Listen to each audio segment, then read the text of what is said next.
Здравейте, искам да ви представя един охладител на Thermalright Phantom Spirit 120 евро с 120 мм вентилатори. Разликата с оригиналният не е във вариант, е в по-голямата скорост на въртене на вентилаторите, по-доброто статично налягане.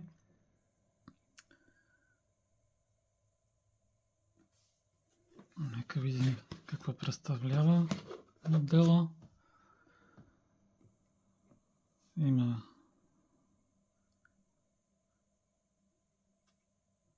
височина, ширина 125 мм, височина 157 мм. Също така съпортва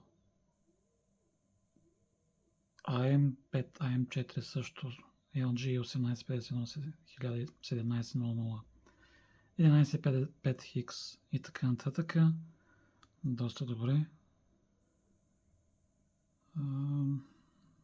Както казах,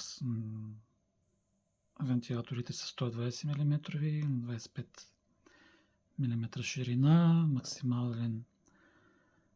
максимални обороти 2150, шум 27 дБ, което е доста добре, Airfoil също, Static Pressure 285 и така нататък. Нека видим какво представля самия охладител.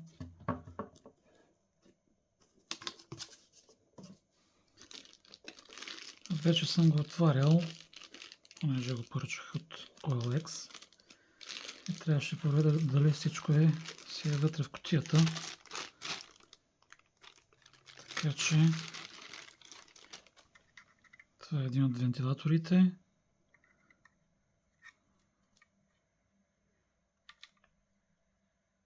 Конектора за RGB-то и за PWM конектора.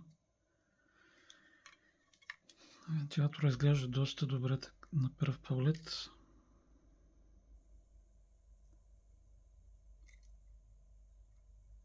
Според ревютата в различните сайтове се представя доста добре.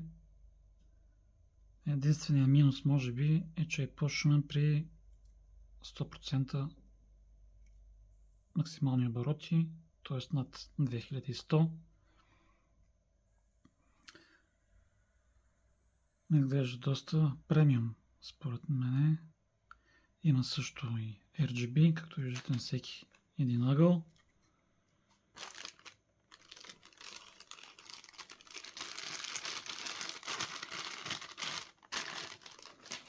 Това е втория вентилатор. Това има още. Това е кутията с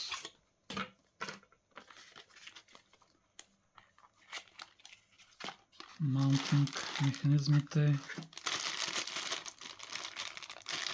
за Intel и за AMD, скобите за захващане. Няма да отварям.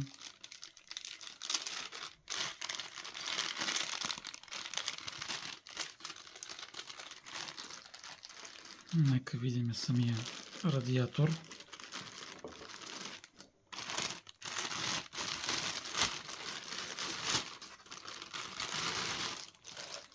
Както виждате, това е Double Tower. Доста добре изглежда. 7 броя топлинни тръби. Това са 6 мм, доколкото знам. Да.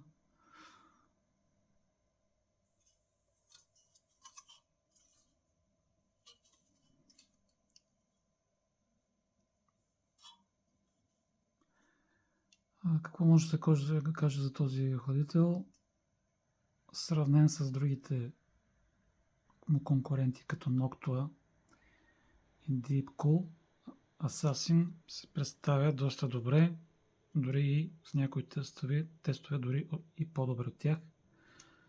А цената е двойно по-малка. Този кулър струва около между 110 и 130 лева. Deepcool Assassin 4 струва около 180 лева, а Noctua над 200 лева. Сами може да се прецените дали се заслужава. Изглежда доста добре, черен, доста премиум вид.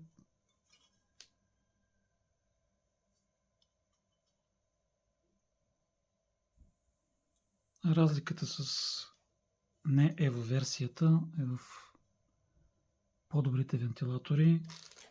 Оборотите са 2150, докато при стария модел са около 1500. Също така и налягането е подобрено.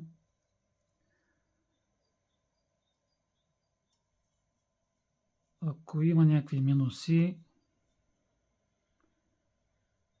може би това е само по-големия шум при по-високи обороти. Какво може да охлаждате с него? Общо взето всичко. Аз мисля да охлаждам 9950 хикс с него. Тестовете са доста обнадеждаващи. Температурите са доста сносни, особено при домашно използване.